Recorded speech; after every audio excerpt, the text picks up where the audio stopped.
Well, the Biden administration striking a deal with Iran to swap 5 prisoners each and release $6 billion in frozen Iranian funds without fear of violating U.S. sanctions. Secretary of State Antony Blinken signing off on the deal late last week, and they announced it yesterday on the 22nd anniversary of the September 11th terrorist attacks. This is the House is back in session today. Joining me now is American Global Strategies Chairman and former National Security Advisor, Ambassador Robert O'Brien. Ambassador, good morning to you, sir. Great to be with you, Maria. Well, it's Cheryl Casoni, but Maria is back tomorrow. I do want to remind our viewers. So what do you make of this? I mean, the Iran deal is one part offensive, especially to many military leaders and veterans who have been very vocal about it, but also the timing of making the announcement on September 11th.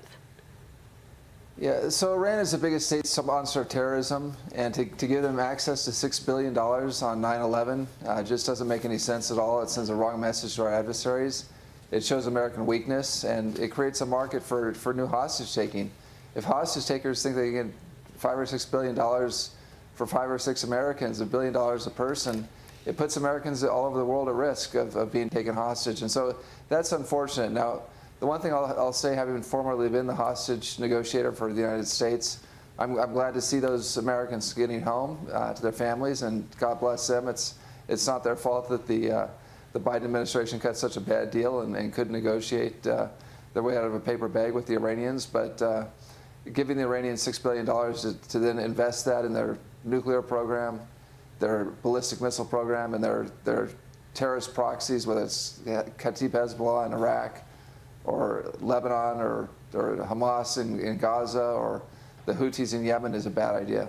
Well, you know, Congressman Michael Waltz was on with me earlier in the show. He, of course, served our country. He is one of our nation's heroes. He's furious about this. And he said, of course, those families, we are happy that those families are going to finally get their loved ones home. But he said flat out, we should not be paying for hostage swaps. We should not be paying for prisoners to come home. Money should not be changing hands, especially with Iran. Well, he's right. Mike was a great soldier, special forces operator, and a great congressman.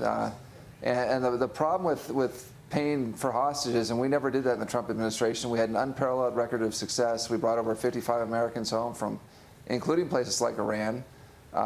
We didn't get these folks home, but we weren't willing to pay $1 billion a person for them.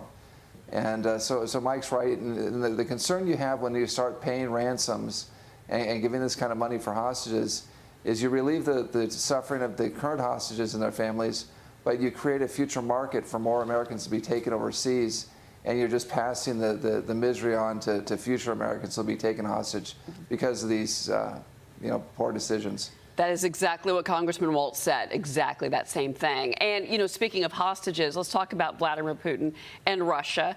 They still have one of our colleagues at the Wall Street Journal, Evan Gershkovich, in custody on some trumped-up ridiculous charges. But now you've got Kim Jong-un. He has arrived in Russia on this bulletproof train for these talks. So it's going to be Putin and Kim Jong-un together. And apparently my colleague Todd Pyro is actually on set. He reported this on his show this morning about the potential military equipment that's going to be exchanged here and further empowering Kim Jong-un with nuclear capabilities. Your reaction to this? Well, again, this is a result of us not putting strong sanctions on against the Russians. I mean, we talked about sanctions at the outset of the Ukraine conflict, but we never really sanctioned the Russian Federation Central Bank. We never really fully kicked them out of SWIFT. So the Russians have plenty of money from their oil and gas sales. Much of that has gone to China. We haven't sanctioned North Korea to the extent we could. We haven't sanctioned the Russians to the extent we could. And now the Russians are going to get massive amounts of 155mm artillery shells that they'll use to pummel the Ukrainians from Kim Jong-un, and Kim Jong-un in return will get money and probably nuclear technology. So it's very concerning for America. And again, it shows the weakness of our leadership. We need to show strength here. And weakness is provocative and invites this sort of behavior from our adversaries. And we just went through the 2-year anniversary of that disastrous pullout from Afghanistan, which was a complete embarrassment, in my opinion, to the Biden administration. My colleague Todd Pyro's on set. He's got a question for you. Yeah, Ambassador, it's really more of a 30,000-foot view question here. It would seem to me that somebody in your position in the foreign policy world would really need to be a student of history. And it seems no matter which way you turn with this current administration, all the lessons of history seem to be lost on them. Whether you use the word appeasement, Neville Chamberlain in the early 1940s, late 1930s, to what goes on in Afghanistan in terms of a quick pullout from there. How frustrating is that to you, somebody in that space, to watch what's happening and realize the errors are completely unforced and stupid, quite frankly? Well, Afghanistan is a prime example of that, and it's a great question. And not every moment's a Munich moment. And we wanted to get out of the forever war in Afghanistan, but we wanted to do it responsibly. And the way that this was done, the shoddy planning, the withdrawing our troops first and then hoping the civilians would find their way out, leaving behind $7 to $40 billion in U.S. equipment. I mean, think how much the Ukrainians would like all the equipment we left for the Taliban, and the Taliban's probably sold to the Iranians and Chinese. And there's a direct line between the weakness we showed in Afghanistan and Vladimir Putin believing he had a green light to walk into Ukraine. And so these decisions that are made have consequences. And you know, the way we're dealing with Iran would make Neville Chamberlain blush. I mean, it's this is unbelievable that what we're doing with the attempts to beg them to re-enter the JCPOA, which was a terrible deal. The payment of $6 billion for a handful of hostages. I mean, this is the sort of thing that is going to invite further aggression against the United States. Weakness is provocative, and it's going to. And you're absolutely right about the lessons of history, Todd. We're gonna pay down the road. The consequences of these decisions are going to travel with us a long way, and the bitter cup is going to have to be drank at some point. And unfortunately, it's our soldiers, sailors, airmen, and Marines who are going to have to pay that price. Sadly, I agree with you as well, sir. Ambassador, let's move to domestic issues. You've got a new opinion piece out on Fox Business this morning. It's titled, "It's Time for America First Climate Agenda."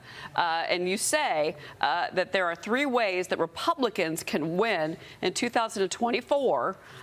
And there are their points. Low carbon energy, America first for mining and manufacturing, clean fossil fuel extraction. Expand on this and your thinking behind this piece this morning, sir. Well, thank you. Neil Auerbach and Neil's a great investor in green energy. And what we've realized is that the Chinese in their China 2025 policy have flat out said they're going to take over EVs, they're going to take over AVs, they're going to take over batteries. And they're going to be the sole source supplier for the world for everything green.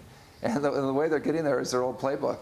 They stole our technology. I mean, keep in mind, solar came out of the Gemini and Apollo programs. They've stolen our technology or bought it. They're now manufacturing these green products and tying up the supply chains for rare earths.